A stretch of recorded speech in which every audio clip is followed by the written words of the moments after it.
What's up, it's Mel. Welcome back to the channel. Thank you for stopping by. And I wanted to talk about and share this information that came out from people.com with regards to Bryan Kohberger, which they state that Bryan had actually messaged one of the victims before the murders. And supposedly this was an investigator close to the case that said that this guy Bryan slid into the DMs. Make sure you check out my video sponsor, Data Seal, a service that I personally use to protect myself and my family from the crazy people online, the doxers. I recommend checking out the free scan. Your information is being sold by data brokers all the time. It's easy for anybody to look up your information using people search websites. They can find your home address, date of birth, email address, phone number. Dataseal.io is the data removal and monitoring service I trust to remove my information from the internet. Click the link below and use the code 5OFFALL to save 5% off your Data Seal subscription. 2 weeks before the slayings of the 4 University of Idaho students, last November, the man now accused of killing them sent a series of messages to one of the victims on Instagram. An investigator familiar with the case tells People. In late October, an account that authorities believe belonged to Bryan Kohberger sent a greeting to one of the female victims, the source says. When he didn't get a reply, he sent several more messages. I wonder who? Which one of the victims? Comment below. Let me know what you think or your theory as to which was the person. This also, if this is true, would indicate that definitively they were targeted. I mean, I guess the stalking, the alleged stalking, the pings before indicate that as well. But it's still kind of a question of, was it just the house that he saw as opportunistic or the people? But this kind of lends more to the whole thing of like, it was maybe one of the girls or more of the girls. I still really think incel type. I think he falls into that category, but there's also other elements as well. It's not just that. And it says here, when he didn't get a reply, he sent her several more messages. He slid into one of the girl's DMs several times, but she didn't respond. The source tells People basically it was just him saying, "Hey, how are you?" But he did it again and again. We know about what happened on November 13th. We can skip over that. More than a month later, authorities arrested Kohberger, and a graduate student and a teaching assistant at WSU. He was charged with 4 counts of murder and 1 count of felony burglary. He was arrested on December 30th. He waived his extradition. We know all this stuff. We can skip past that as well. According to the probable cause affidavit obtained by People, one of the victim's surviving roommates said that she saw the killer. The roommate described a figure clad in black clothing and a mask who walked past her as the person left the crime scene. The affidavit also alleged Kohberger was linked to the crime scene from DNA and cell phone pings. Authorities remain tight-lipped about the alleged motive in the attack. They have not publicly disclosed the relationship between Kohberger and the victims.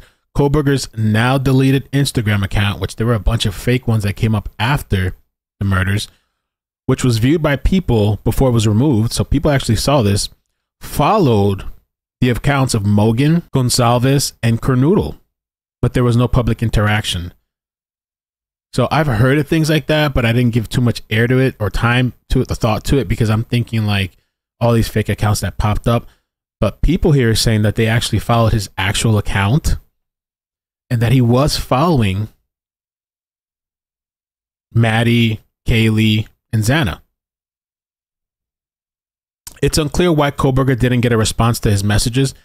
Well, you know, I have a lot of messages. I can't get to all of them. I have a lot of unread stuff. I have a lot of message requests. I sometimes don't get to check the message requests. It could have just been sitting there on the side, or they probably just could have ignored it. Maybe they saw it but didn't open it, didn't accept it. She may have not seen them because they went into message requests, says the investigation source. Instagram users are not notified when they receive a message from someone they do not follow back, and the messages go into a special folder. We're still trying to determine how or where the victims were of his existence. There's no indication that he was getting frustrated with their lack of response, the source adds. He was definitely persistent. This, you know, if it's true, which it's likely, it just lends more to that these people probably have a lot more than they put out in this affidavit. And that's a pretty interesting piece to the story. You know, if he was following these accounts, he was trying to contact them. I wonder why he didn't try harder, or he just left it at that. By the way, I think Jack Decor started an account for Murphy the dog that he shared with Kaylee. So if you want to check that out on Instagram, it's kind of cute. You see the doggy there. Also, leave me a comment down below and tell me how often you guys check your message requests on Instagram. So on my public Instagram page, there's 68 requests right now, and I haven't looked at most of them. Some I sometimes glance at, but that's the Ikid Mel page. And then my Ikid Mel personal, on that one, I have 43 requests. So, I don't know. So it could just be that they didn't see it, or you actually can click the message request and you can click on a message without accepting it and you can preview it. And so I'm sure these girls, you know, if they're popular, or they're probably just girls in general, probably are probably used to getting like a bunch of messages in your inbox on Instagram. So let me know down below too. Do you often get random messages from random people on your Instagram? Do you check the messages? Do you read it without accepting it because you don't want the person to know that you read it? And do you often get weirdos trying to message you?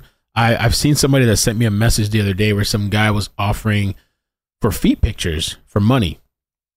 And I feel like that's probably a common thing. I don't know. You ladies, comment down below. Tell me your experience. Also, those social media posts from the Tappa Talk, I see that like that's gaining more and more traction.